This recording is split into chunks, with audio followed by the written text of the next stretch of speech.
Have you ever thought about writing a book, but you didn't know where to get started or how much time you should spend on it or something like that? Well, today's guest, Joanna Penn, the creative pen, is the author of 27 going on 28 books in just a little over a decade. My discussion with her is really exciting because obviously now that I'm an author, I like to talk to other authors. So learning her techniques has been really, really fun. I learned that she is in the zone just 3 hours a day when she's writing, which so many people think that you need to be, 24/7 on the cycle. And for someone that's been able to get out as many books as she has, it's super exciting. It's episode 104 of the 1004 show with Joanna Penn, the creative pen. You guys can learn about her and her awesome books and her business at thecreativepen.com with two N's. All this will be in the show notes below. But what I think is really, really, really interesting is the first conversation that we get into about how Joanna was miserable in her career and how she turned that into a plethora of excitement, a plethora of happiness. And I'm super stoked that she's now a friend. And I think you guys are going to love this. So without further ado, Joanna Penn, take it away. So it's been about 12 years since you at least have told yourself that you were miserable in the world that you were in. You were working in software at that point. How did you start to understand that you were miserable in life, that you hated what you were doing? Well, probably crying in the toilets every day, made a difference. Yeah. No, and it's funny because I'm not much of a crier. I mean, it's funny these days I'm just not, and unless it's a really sad movie or something. But there was this point in my life. I was early 30s. I had a very well-paid job, six-figure job, golden handcuffs. I was with my wonderful man, and we had a house, we had investments, we had all the things you're meant to have in your early 30s and to feel successful. I was a consultant. My parents were proud of me, and yet I was in the bathroom at the company I was at crying because I was like, what am I doing with my life? This is so pointless. And I kind of think of it as, even if you get paid well, if you are just feeling like it's all disappearing into bills and you just feel like you are pissing away your life, basically. So that was the realization that I hit. And then of course you have to figure out what to do. Sure. So golden handcuffs, that's or a phrase that I've started to hear a little bit recently. How do you describe kind of golden handcuffs? Well, I think that, you feel like you don't have much of a choice because I think Seth Godin calls it the dip, which is, that if you take off those handcuffs, like you're trapped, but they're really nice handcuffs.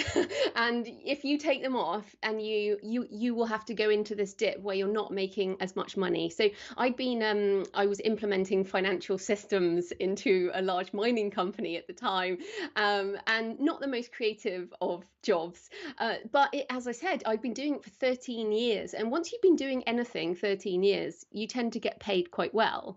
And I was right at the sort of pinnacle of what I could earn as a consultant. So the golden handcuffs are, they're paying you well, but you still feel trapped. And I know a lot of people feel like that. So how do you define the word creative? Oh, great question. Well, it's so funny because I started the Creative Pen in 2008, Pen with a double N, which is obviously my surname. And before sort of 2007, I didn't even think the word creative would apply to me. So if people listening don't think they are creative, then I totally know where you're coming from. Is But that because you had been so miserable for those 13 years that you were doing kind of the same thing and you were in prison basically? Well, because I was in systems, I was in processes, I was doing, I mean, what consulting looks like. I was doing diagrams, technical specifications. Everything I was doing was not creative. I was not meant to put my personality into things. I was meant to write these documents that were all third person and with no personal touch at all, no creativity. And I think to come back to the definition of creative, I think it's more like a verb. So I started to feel more creative when I started actually doing something. So I would go to an art gallery and then I would write about it in my journal. So I would things would come into my brain and then I would turn them into something else. So for me, that naturally is writing. For other people, that might be drawing or painting or dancing or, lots of different ways to express yourselves creatively. But so often the world puts us in this box and pays us to do work in that box, whereas actually we'd rather do something else. Yeah, I would call that box like the status quo life. The Yeah, life yeah, where definitely. this is gonna be magical, and you realize it's not. So, for the past 6 years or so, I had a 5,000 square foot office in downtown where I live, and it was great. Had a lot of opportunities to bring people into the office. And about 2 years ago, I realized I didn't necessarily want to be in that office anymore. And we got out of our lease, and I was like, you know what, I'm going to work from home. I'm going to work remotely for a while.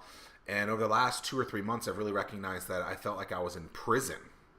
And Mm. while I'm there, I don't feel that way. I feel great. But now I felt like I was trapped. And that word creative is something that I have not been able to really be for so long.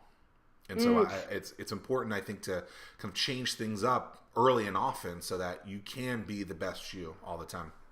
Yeah, and just on that, I'm an introvert. I identify as an introvert. I'm INFJ on the Myers-Briggs. I think understanding who you are as a person, some of these tests, they might be a box in some way, but INFJs, basically the introvert is someone who gets energy from being alone. And that last job I had, there were 400 of us on one floor in an open plan office, which for an introvert is basically I would be popping painkillers all day because the stimulation of noise and people, and it was just a nightmare. So this kind of open plan office big space thing, I think, is a modern nightmare and designed by extroverts for, networking or whatever. But it's that, even recognizing that, and I didn't know I was an introvert until Susan Cain's wonderful book Quiet, which I highly recommend to everyone, even if you're extrovert, because 50% of people are introverts. So you need to read that and understand, other people. But that made such a difference in me because once I realized that my working environment was toxic, then that started to help me design a life that I actually wanted to live. What was the book called? It's called Quiet Quiet. by Okay. Susan Cain, Got it. Cain. It's one of those life-changing books where you go, oh my goodness, I'm not weird. That's just me.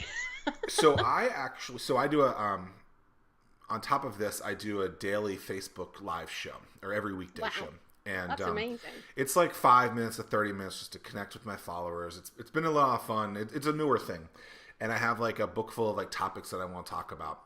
And one of the things is that I think that the co-working movement or the open space movement is going to die within the next 5 years for exactly what you just said, right? People can't get work done in these places. And I had one for several years, and I start working from home. I'm like, wow, I'm like really efficient and productive now. Like, what's changed? Oh, I'm not being bombarded by people. I'm not getting distractions all the time, and I totally get you with that. Well, I would say on that I don't think it will die. I think some people need people around them, but I think if they design them so you can have little spaces where you can hide, and also Sure. we're talking about a time when I was working in a this environment where wearing headphones was not an acceptable business practice. Whereas I think nowadays, when people wear headphones, there's a signal that that means you're not available. So, whereas back in 2006, it was not acceptable. This was kind of before smartphones, 2006. I can't believe it. Smartphones have killed everything. I Ugh. know. So I have this theory that, and I haven't kind of coined it yet, but it's around the word retirement, that we should retire things more throughout our lives. And that just because, so we look at this thing and we say, hey, it's another one of those status quo things. At 65, we're able to retire because we've lived this great life, and then we're able to then retire.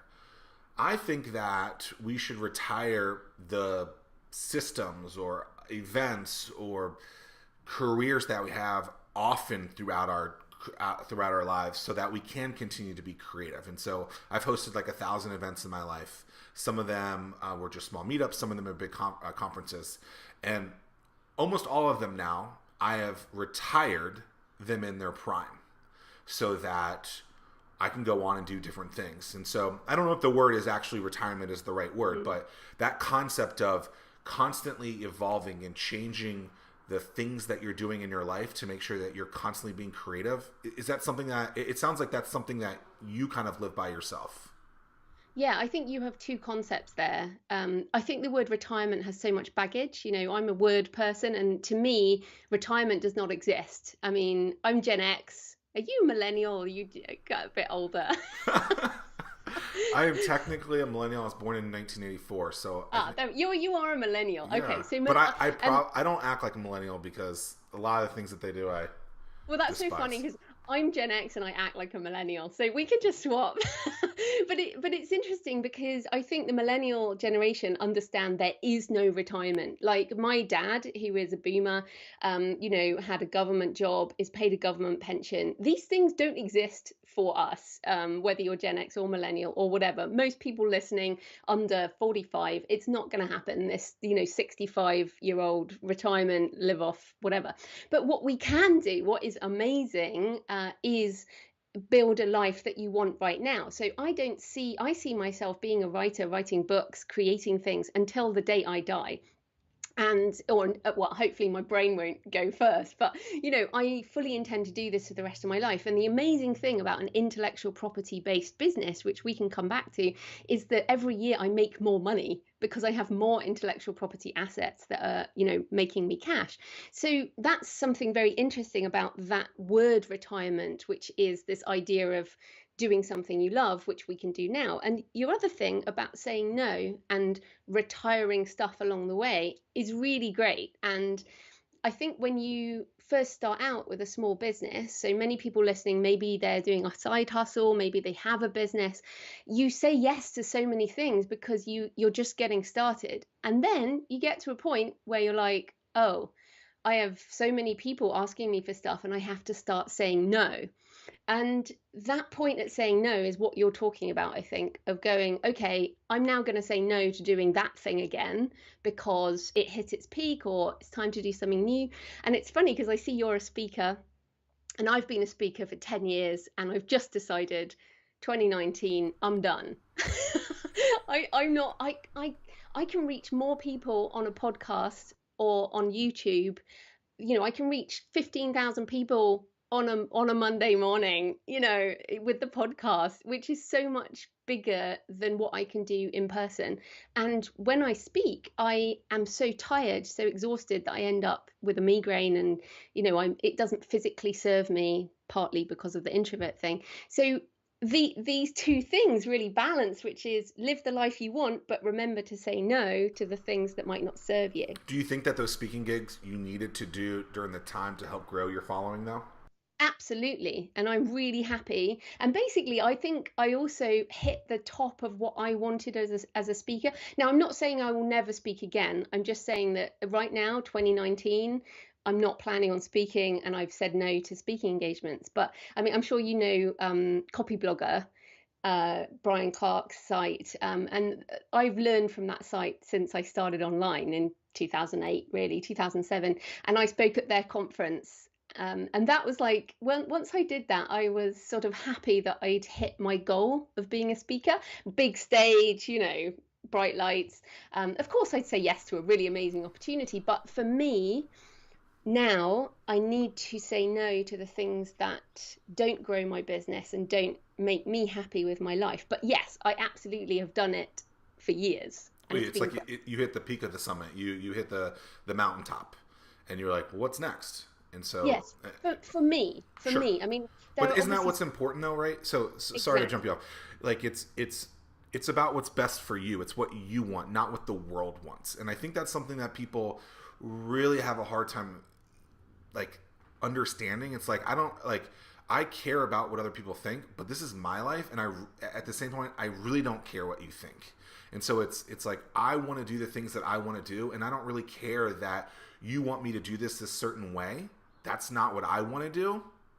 and I will do it. Like, I wear jeans and a t-shirt almost every day. A lot of people are like, why are you doing that? You're supposed to be a business professional. I'm like, no, like, I'm going to be me. And that's what's the matter with this world. It's like everyone wants to look the same, or they're supposed to look a status quo way. And I don't know. I think there's something the matter with that. Yeah, I think you're right. And I think part of the issue is knowing yourself. This self development and understanding who we really are, this is the work of a lifetime. So don't worry if you're listening and you're like, well, I don't know what I want to do. And I often say that my metaphor for this is it's like skiing. So whether you have been skiing or not, you know what happens. You zigzag down a hill, and basically, but you go in a certain direction, but you never go in a straight line. If you do, you're going to kill yourself. So basically, when I started out with my business, sort of 2006, 2007, I was like, okay, I know, I'll be a speaker. That seems like a way to make money. That's not my day job. So I joined National Speakers Association. I started speaking, and I headed off in that direction. And then I found that I loved writing. So then I headed off in another direction. And then I discovered fiction and started writing fiction. And all these things kind of make up a creative life. So I think that's really important. And also caring what others think. Of course, we have to, ego is part of life, and you and I would not be on YouTube or doing podcasting without some ego, or be writers without some element of ego, and you have to acknowledge that too. But my publishing choices, for example, so I'm an independent author, independent publisher, have my own publishing company. Partly that's to do with my business head, which is actually, I don't care what people think about my publishing business. I don't care what publisher name is on the spine of my book. What I care about is making a multi-six-figure living. There you go. There you go. I love it. A lot of things to go with here. You've written 28 books. Is that what it is at this point?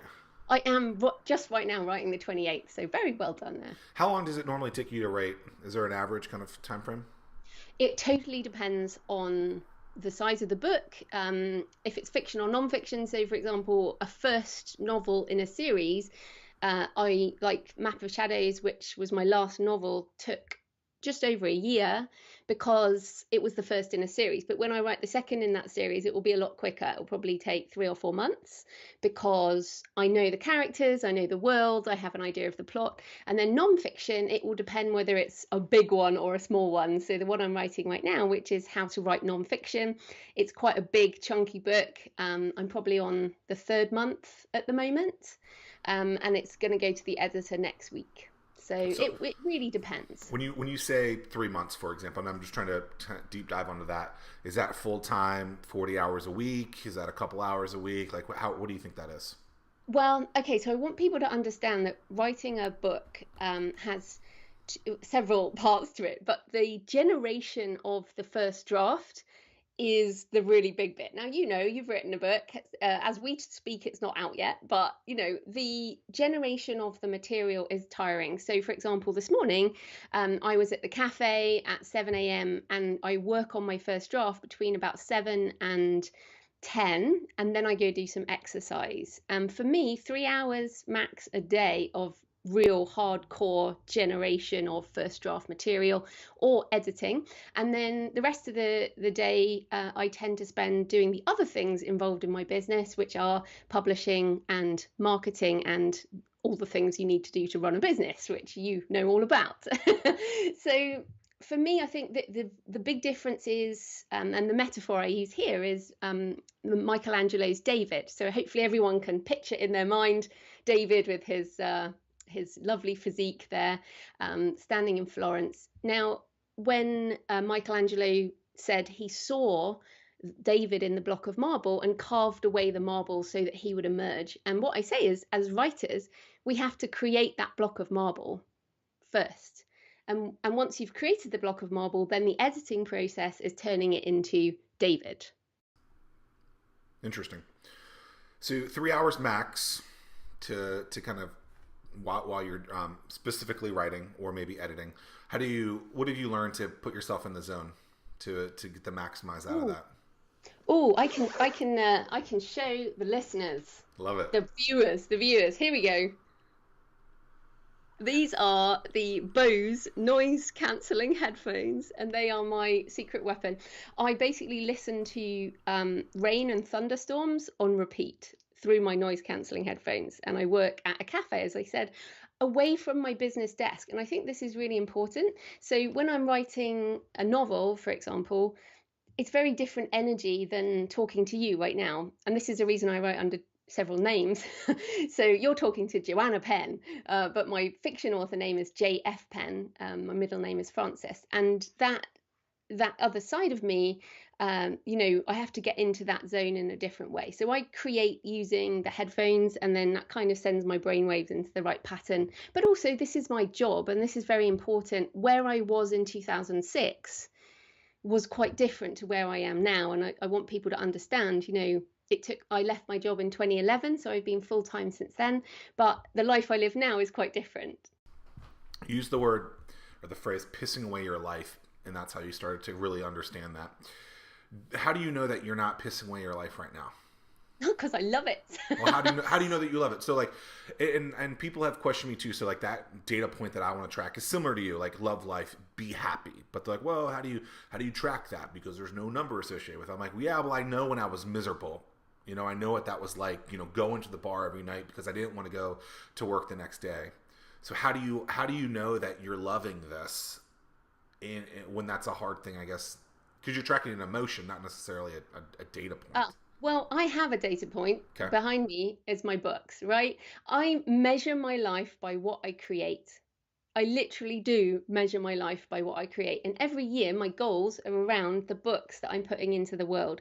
So, obviously, again, that's not a measurement that everybody wants to use. But for me, it's like, okay, well, what book am I writing? So, the How to Write Nonfiction is a book for my audience because my audience need that book. And then the book after that, which will be an arcane thriller, like action adventure thriller. I write fiction for me, but I also have an audience for fiction, so that will be the next book. So I measure and then I measure it by the countries I go to that provide the research for my books. So I actually do measure it, and I have on my wall, create a body of work I'm proud of. That's the thing that keeps me focused, and also what can I create today that impacts my long-term legacy and wealth, because I also measure my success by my bank account. So I'm a creative businesswoman, entrepreneur, and so I'm satisfied both creatively and financially in those ways, and there are measurements around that. But equally, I probably work harder than I ever did at that job I hated, because there's no difference now between my work and my life. It's everything is together happily. I have a feeling we could talk for like 15 hours straight. Like I have so many things to go with this. Okay, so the whole starving artist line, where Oh. people are like, Okay, oh, so I can't create and make money. Like, you clearly have to that money is important to you. you have to choose who you are modeling. This is really important. Let's take two painters, Van Gogh and Picasso. Okay, I choose Picasso. And if people know anything about Picasso, the guy died worth multi millions. He loved life. He was, I've got the body of someone who enjoys life. I have a gin and tonic here. I love life like Picasso, although I haven't slept with so many people as he did. But he also created 50,000 artworks in his life. He was prolific.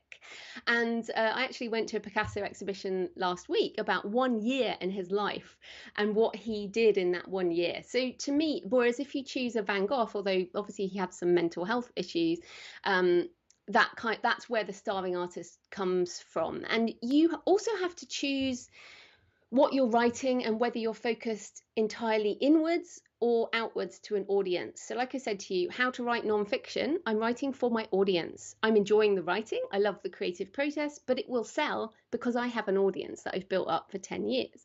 My novel, I don't know. I mean, I do have an audience I've been building for 7 years now, so I know it will sell. But equally, and we can talk about this, the way intellectual property works, it's an investment for the rest of my life and 70 years after I die. So it's about choice. Interesting. I have a saying: creating a thing is really easy. Writing a book is really easy, but getting that following the marketing behind it is what's really, really, really hard. Well, I think that I don't think writing is easy. I think My it's point, my point is just to clarify. Then, so like people say, oh, I can start a business. Oh, I could just create a Facebook page. Getting people, attracting people to that is the more difficult thing I've seen, generally speaking, than just putting something out there. I think they're two different things. I think, and this is where, if you want to be a successful creative entrepreneur, they are two different words. I don't like the merging of the two words, whatever we call them. I don't like the word authorpreneur that people are using. I like author, entrepreneur. I think Hmm. they're two different words. So for me, like I said, when I'm in the creative space with my headphones on writing, that takes a particular energy. And if and I'm what I'm urging in this book, How to Write Nonfiction, is to really go deep. So I don't want it to be easy for you to write a book. You better empty yourself onto the page in order to give yourself to your audience, whether that's fiction or nonfiction. And people who read my novels, I mean, those who read my novels and enjoy them, they're my people, and it's actually not my friends or my family. It's random people around the world who get me in my head. Then the other side, the entrepreneur side, is exactly what you're talking about. And that is because you need both, many people fall down on one or the other. You can be amazing at marketing, but if you don't have a really good product to sell, then you will lose that audience because people have a really good BS meter these days. And, I've learned from people like Seth Godin, whose marketing always starts with a good quality product, a personal brand, authenticity, honesty, and I stand for that. So I think I get your point, but I think there are two bits. One is the creative and one is the entrepreneur, and you need both to have a really sustainable long-term career that you love. You're making my points better. I appreciate Oh, that. good. I I thought guess we thought I've the I've same. worked with a lot of small business owners, people that are just now starting a business, and they're like, oh, I just built an app, and I'm like, there's more than just that. Like you can put something in an iStore or in the Apple Store. You could get something out if you can't get, and they think that it's just gonna Field of Dreams, the Kevin Costner movie. They think if you build it, it will come, and Mm, I've just found that no, that's definitely not. And that I mean, that's what the point is led off of, or that's what the yeah. so. And I totally get that. And it's funny because it's exactly the same for authors. In fact, when an author puts a book on the Kindle store these days, there are millions and millions of other books. And I was just at London Book Fair, and China Literature, who have something like 191 million monthly users or something, and they have another 8 million authors, they're talking about licensing their rights into the English language. And I'm like, okay, watch out, everyone. And of course, AI translation, I think we will all be reading in multiple languages soon. So the only thing that I think will help us for the long term is personal brand. And I know you believe this too.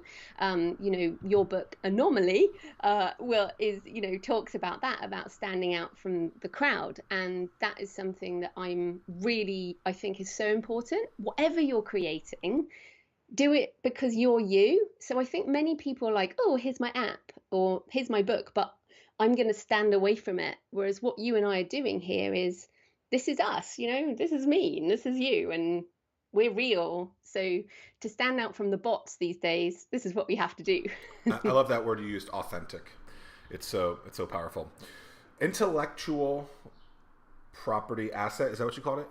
Yes. Tell me more about that.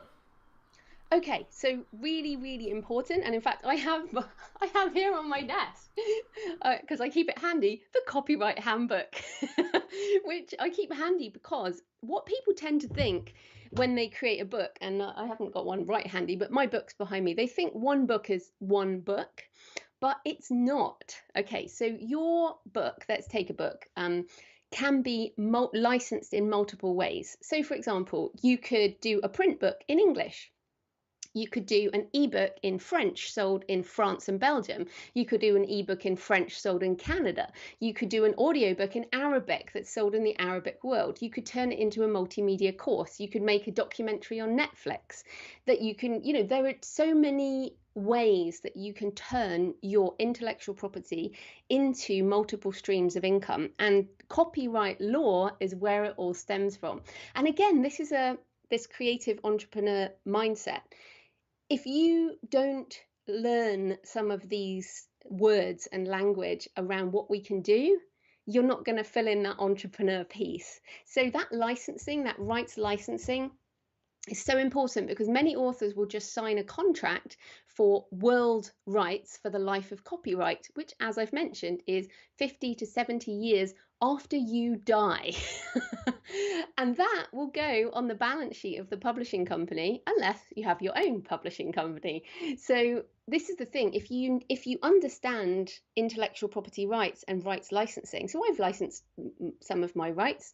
I have a French publisher who has rights for specific books in French in France, and no, he has world French rights for those books.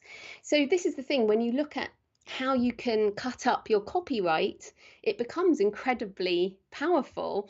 And nowadays because we can sell almost directly to so many people, and lots of potential with the blockchain technology to do even more, we're really looking at this world where the creator can get paid so much more. So for example, by publishing direct to Amazon, Kobo, iBooks, I can get 70% royalty, 70%, whereas many authors who will sign a contract might get 20, 25%. So I can make a very good living selling a fewer number of books. Very interesting. I've had a couple of guests on the show talk about blockchain and crypto world, and I think that what people don't understand is the blockchain piece of it and how powerful that can be. Why do you think that's going to be powerful? Well, I think what's interesting is smart contracts. So what we've just talked about there is intellectual property rights. So a smart contract you could be able to put on the blockchain and then it will automatically send money. So at the moment, if I sell a book on Amazon, if someone buys one of my book, I won't get the money for another 60 days and the money will go to Amazon first. Whereas what could happen potentially on the blockchain is that money immediately is split on purchase and whatever I put into my smart contract. So I'll get my 70%, they'll get their 30% straight away.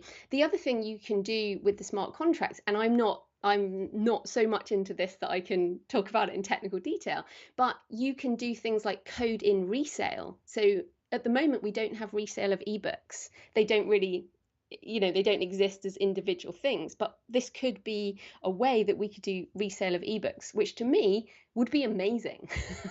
Very interesting. So how do you, I guess maybe even backtrack to '06 or maybe even before that, how do you understand what you're good at, or what maybe you were supposed to be put on this world to do? Because you were doing something. Did you go to college to do that thing, by the way? No, so I have a master's degree in theology from Okay. Oxford. But what happens if you go to a school like Oxford is a whole load of companies come and try and pick you up. You're just like, hey, come to our company. So I did that. And day one, I walked in and they said, oh, you're doing accounting. And I was like, what? What's going on there? So yeah, I don't have a degree in English or writing or publishing or marketing. I've learned all of that, and you definitely don't need any of those things. You can learn on the job as such. But how do you know what you love? I think you just have to try things. So for example, because I got into IT stuff back in what, 1997, I hit the millennium bug. I don't know. I mean, you're too young for this, but I did millennium bug implementations for the year 2000. And The thing where then people were worried, like, it's going to be the world would 2000 and what's end. going to Yeah, happen. Yeah. yeah, I won't tell you hilarious. how So old I was then, but I remember that being an issue. like 10 years old or something. I was in 10th But grade. I remember it because we were like, oh, what's going to happen? The world's going to end. yeah, exactly. So I was 25 that year, but I went in and out of consulting jobs because I got all this experience. So I tried other businesses along the way. For example, I started a scuba diving company in New Zealand. Which, okay, little tip for people. Okay, if you need a boat to do your business, it's very expensive. Like the price of fuel. If you're going to do scuba diving, you've got, I mean, the insurance and alone is hell, and let alone all the equipment. But what I learned from that was, which was a disastrous failure, by the way, and the end of my first marriage. So it was a big failure in my life. I learned I do not want to run a business that's based on a physical location, a physical asset like a boat, or employees. So that was a really big learning. So the important thing, I guess, is try different things, and then when they fail, which they inevitably will, learn from that. So that was the first go. The second go, I tried property investment. Again, I just was not into it. Like to So be like buying a successful, house or real buying estate, and stuff like doing that. them up. Yeah, Yeah. buying real estate, cheaply, doing it up, and trying to leverage. Uh, And the first thing, the scuba diving stuff, that was in the 90s, you said? no, no, that was in the early 2000s, Okay. in New Zealand. I went traveling, stayed in New Zealand, built a business there, then moved to Australia, When did the did you property thing. when did you realize that you want to have a business basically with no strings attached, where it could be remote, no employees, etc. What about, around what year do you think that was?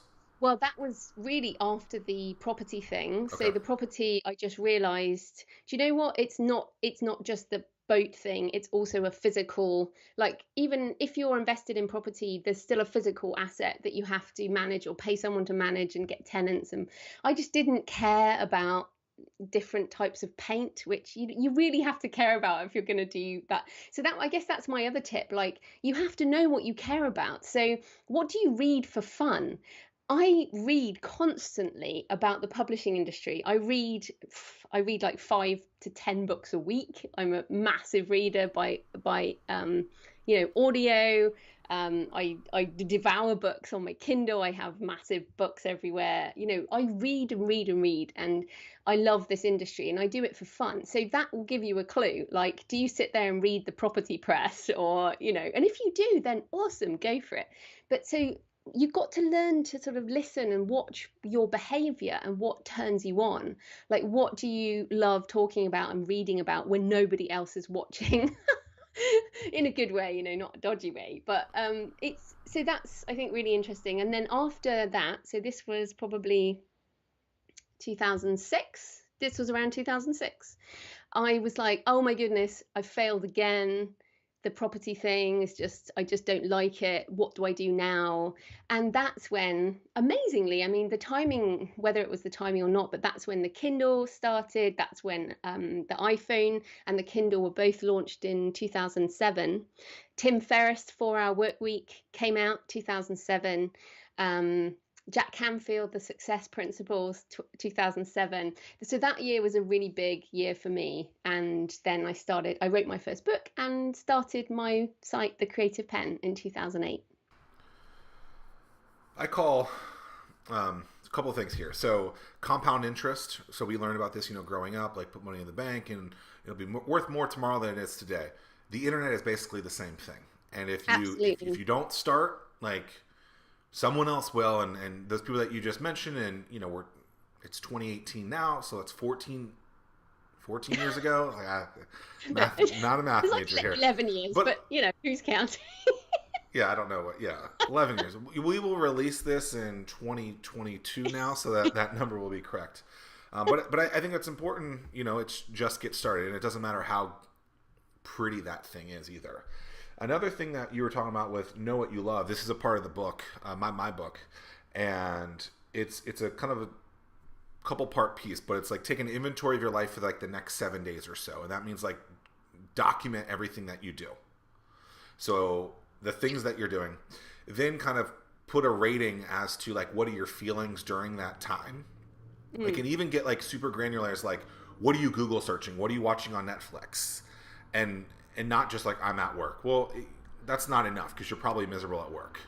You were going to say something there about it? I was going to say, I think you also have to look at your ideal life. So if you're at work and you're like, okay, what do I like about my work? I mean, like I do like producing. I like finishing projects. So that was something I took from my consulting career. I like finishing projects, so writing books is good. But also, I like to travel for fun and I like to read. So for me, I actually wrote down I want to travel and I want to read and I want to write and I want to finish projects and I don't want any employees. I wrote those things down and that's the life I have. And I want to make lots of money. I wrote those things down. And so that's important. I did want to mention The Compound Effect Yeah. by Darren Hardy, Yep. Read that. which, yeah, great book also. And this is the thing, like the Joanna Penn you're interviewing now, this is almost 10 years after I started my website. And I just would not believe, if I talked to her now, I just would not have believed my life now, because you don't see that. And I think it's Tony Robbins who says you overestimate what you can achieve in a year, but you underestimate what you can achieve in 10 years. It's powerful. That's a question I ask people all the time is, what's the ideal life that you want? Because some people just want to make $30,000 a year and be fine with that. Some people want to travel and make six figures. Some people want to sell their business to Google, right? Yeah, Some of but those are easier than others. I don't think they do, and I think this comes, like, I always had that goal of six figure. I had to get back to six figures, and then once I did that, obviously, but then it becomes, once you've sorted out your base level, like I think everyone has a thermostat, like a money thermostat, where you're like, okay, I need to make that amount before I feel like I'm good. But then I think you have to look at what you want with your life, like circling back to what we said before about what do people think of you. I've got a Mazda MX-5. I love it. I don't need a really super fan. Oh, I think you call it a Miata in America, right? It's really fun, but it's not like top of the range, Lamborghini or whatever. I know plenty of people who want the flashy car, but I don't need that. So, and I still live in rented accommodation because I'm free. I can move and I move regularly. So But that's this the is the life you thing. want. Exactly. So you have to define the life you want, and the money, I think so many early stage entrepreneurs get obsessed with the money, but you have to think beyond the money. Like, what is that money going to pay for? If you have children in school, like that's what it pays for. But you have to be thinking about, okay, what is the lifestyle that you want? I learned that thought about money several years ago, getting back into my business career, where people that were very wealthy were like, "Yeah, money was my why before," and that was a really bad thing, because then when I got it, I was like, "Oh, but I'm miserable." So, Yeah. not good there. I Mm. remember when the Kindle came out, everyone thought that the physical book was going to die, but it doesn't seem like that's really made the traction that I think the world thought. And I don't know if it's because you can see it, you can feel it. But it seems like if there's something that's going to kill the physical book, it would probably be the audiobook, not the Kindle. What are your thoughts on kind of, are physical books going to go away? Can anything kill it? Is Kindle making a bigger impact than I think? Like, what do you think? Yeah, okay, great question. And the traditional media is really complicating this issue. Okay, so I sell hundreds of thousands of ebooks a year. None of them have an ISBN, which is how the traditional industry tracks book sales. There are, I think, probably at this point, hundreds of thousands of independent authors who do not use ISBNs. ISBNs are a number that traditional publishing uses to track print product. Now, I do have a publishing company, Curl Up Press, and I do have ISBNs for print only that I put out through a company called Ingram Spark. But it represents, less than 1% of my income. I mean, really, it's tiny. Those are the only books tracked by the industry. So when you read on traditional press that ebooks are dropping, the ebook sales are dropping, they're not. The ebook share of traditional publishers measured by ISBNs is dropping. The rest of us are doing very well, thank you very much, and nobody's tracking that. So there is a site called author-earnings.com which tries to break out author earnings based on scraping Amazon data. So, but because Amazon doesn't release their data, because Kobo doesn't, because all these companies don't, no one can say what percentage of the industry indies, independents have, but it's reckoned to be something crazy, like say 60% of romance, which is huge. So that's one issue. So on print will never die, not at all. And I mean, I have print books behind me. I love print. I buy print. I also buy audiobooks. So what you have to think as a creator, so spinning it around to the creator, is I make my books available in every format, but you use print on demand. So I use CreateSpace, which is Amazon's print company, and Ingram Spark for my print. I use ACX for my audiobooks. So they're available in every format that you would like. And if people are interested, I do have a free ebook called Successful Self-Publishing, also available in print, which they can get in if you want more technical detail. We will link that in the show notes so that people can get that free book as well. So I think what you said is ebooks are doing fine, but the data point that people track that number is a crappy data point, basically. It. Yeah, they're just not measuring it. There is no way of doing that. You have a podcast, right? Yes, the Creative Penn podcast, up to 370 odd episodes at this point. And like podcast analytics are terrible too. Yeah, I don't even. Well, I look at mine occasionally to get my advertising revenue, sheets that I need to give my advertisers. But yeah, I mean, who knows? But it's crazy that these things are being downloaded in the millions a day, and yet the analytics behind it are not very strong. It's just interesting. So with your podcast, I noticed that you do a Patreon account. Yes. What are your thoughts on Patreon, and how do you kind of understand, or how did you develop kind of, we're going to put the 2 extra podcasts on there? What's the whole kind of game there? Well, I got to a point, so 2015, it's like circling back to the idea of retiring the things that aren't serving you. So I started my podcast in 2009, also a YouTube channel. So it started really early. And just so people know, like my first podcast, I phoned up on a landline, like back in the day. I phoned up on a landline, put it on speakerphone, and held a recording device next to the speakerphone. And that is still available as my first podcast in March. I love that. Why not? Well, people think it has to be so polished, and no, I love that. I love that so much. Just get started. Yep. Who's going to listen anyway? So I started the podcast 2009 because basically I was living in Brisbane, Australia. I didn't know any creative people. It was the beginning of the international Kindle. The indie movement was just starting out. I wanted to meet people. I was living in Australia, so I thought, oh, I know, I'll just do a podcast thing. And at the time, it wasn't even called podcasting; it was downloadable audio or whatever it was. So I would ask people, and because it was early days, they would say yes because it was so new. So I got to talk to these people who were doing really well with self-publishing back in the early days. So it was mainly, I started it for networking and marketing. But as you know, what happens is people link back to your site. So podcasting is amazing for growing your traffic. And then what happened by 2015, I was like, okay, I think I want to be a fiction author. I don't know what to do with this podcast.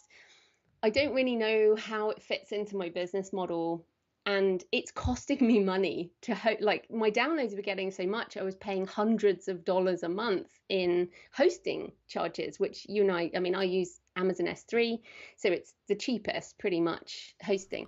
But I was like, I have to do something. So I either give up the podcast, retire it, or I double down on it. And this is a big tip for people. I was doing 2 podcasts a month on completely random days.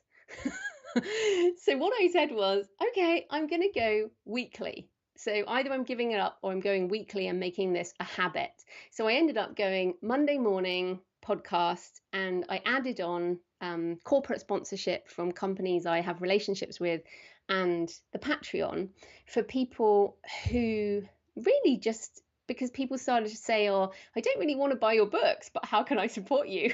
Because I really enjoy your podcast. So I was like, okay, well, why not give it a go? And just, again, another little tip on Patreon, it was really sort of $5 for the first couple of months. And my advertising revenue was probably $1,000 that first year. So this is the thing, it doesn't, and I didn't know what to ask for. Again, start where you are, give it a go. And now podcast and advertising revenue, my YouTube revenue and my podcast revenue are a quarter of my business income. So really significant. So the podcast has gone from something that was costing me time to a fundamental pillar of my creative business. Love it. So I would call that like a routine content release, kind of like your TV shows that come on every Tuesday, 8 o'clock, or the Today Show that's on 7 a.m. every morning. Like, get your consumers, your visitors, your listeners to understand when you're going to release content and then release it at that specific time. Yeah, and it's amazing. If I miss it, like I was on holiday and I'd forgotten to like press schedule or something, and people are like, what's happened? Have you died? So, and that's amazing that people make time to listen. Another little tip, at the beginning, I didn't do this for probably the first 3 or 4 years, but then someone said to me, hey, I actually come and listen to your show because I like you, not just all your interviewees. So maybe you could do an introduction and tell us what's going on with you. And I was like, oh, nobody wants to know about me. But I started doing an introduction, and now it's crazy. Most of my audience seem to tune in for the introduction. And then some of them will stick around for the interview. But because I do so many different topics, people get the update. And I do, so now I have segments. I have a personal update of what I'm writing, because I'm a writer first. I'm not just talking about writing. Then I do a publishing industry news kind of thoughts on what's happening in the news. Then I do a futurist segment. So I'm talking a lot about AI and about blockchain and about all the different things that affect creators. And then I have my listeners to the show. I have like the tweets I've got and that, and then I have my sponsorship segment. So all those things happen before the interview, before the meat of the podcast. So it's gone up to about an hour every time, but it's, people enjoy it, find it useful. I like it. Who is Joanna Penn? It's me. no, but who? Like, if you meet someone, question. Who are you? Well, I would normally say I'm an author, and depending on then what their response is. So to someone like you, if I met you at a party, I would say I'm an author, and then you would say, what do you write? And then I would probably say I write thrillers. And then depending on your answer and whether your eyes actually look at all interested, I would tell you more about JF Penn, my fiction. Or if you look completely bored, I'll then say, and I run my own publishing company. And then I'll see if people are interested in entrepreneurship. I mean, you know this, a lot of people are not interested in businesses. So they don't particularly want to talk about that a lot, so I tend to have two conversations, either the creative conversation or the business conversation. But I do define myself as an author and creative entrepreneur. I love that you adjust your communication to mannerisms, basically. I think most people don't do that. And I think you have to. Just keep talking. You're like, well, stop. Like, let's stop here. I mean, so like one of my first questions when I do speaking gigs, I poll the crowd. So even though I had the research beforehand and know who the crowd is, I still want to make sure that the people who the people said were going to be there are actually those people, because oftentimes they're not. Oh, we get a really interactive crowd, and no, that you don't. No, I know what you mean. And I also think so I left my job in 2015. I left my job in 2011. I got my husband out of his job in 2015. But so in between 2006, 2011, so it was 5 years I was doing the side hustle thing. And when people would ask me what I did, I started defining myself as an author as soon as I had a book, even though I hadn't left my day job.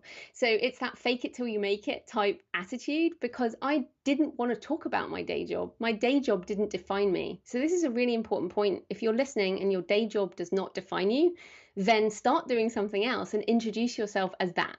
So I said I'm an author, I'm a speaker, way before I was making any money as an author and a speaker. But because I was defining myself as that, people started asking me to speak. And then they asked me about my book. So you can do that. Define yourself early. What's something big that you've spent your earnings on? Travel. I mainly spend my money on travel.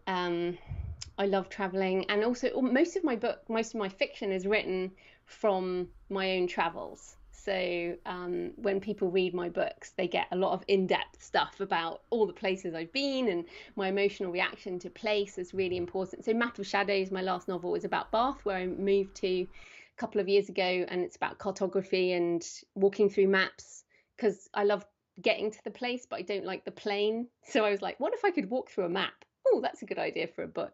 So I think, yeah, I spend a lot of money on travel. That's probably my biggest thing. And now, I mean, this is the other interesting thing. You get to a point where you start investing. So I have intellectual property assets that continue to grow and make me money, but I'm also now learning about investments and looking at other forms of ways to make income that aren't dependent on my time, and that's really important.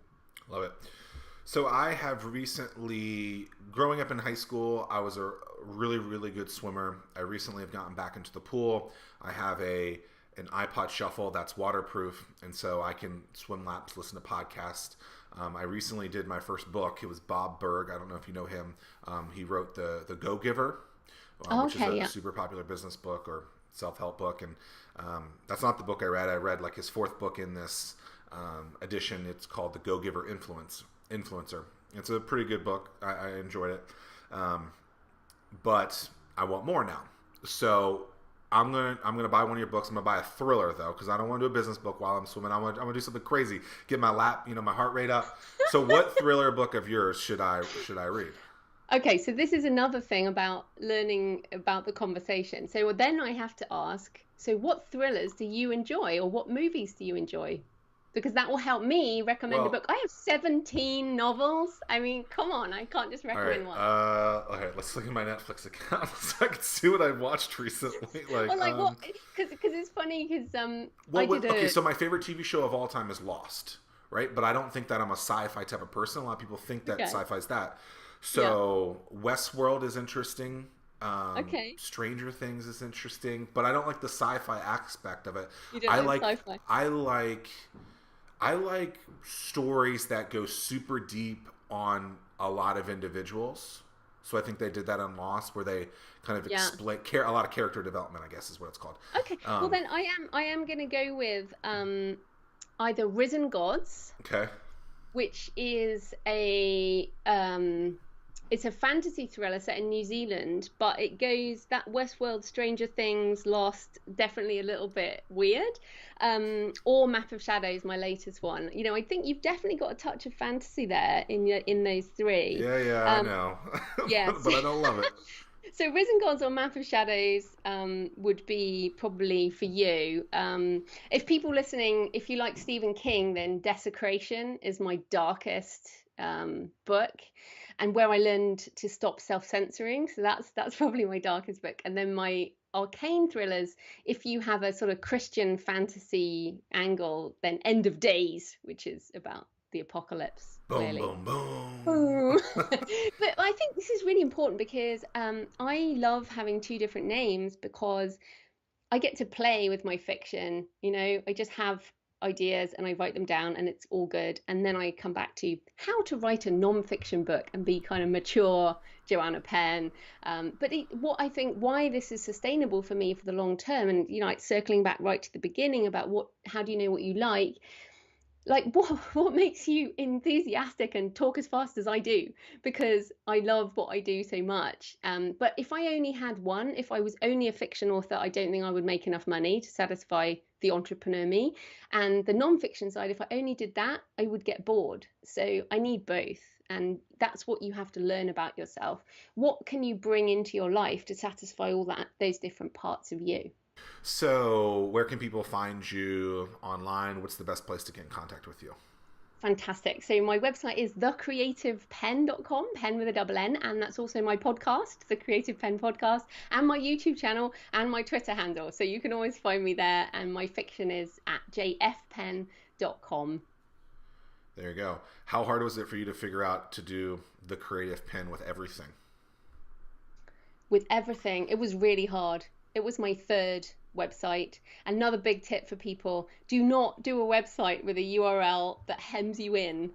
in any way. It has to be like around your name or something you can grow into, because we're thinking 10 years, 20 years, 30 years, whatever. So yeah, it was tough, Meaning but some wrong random name.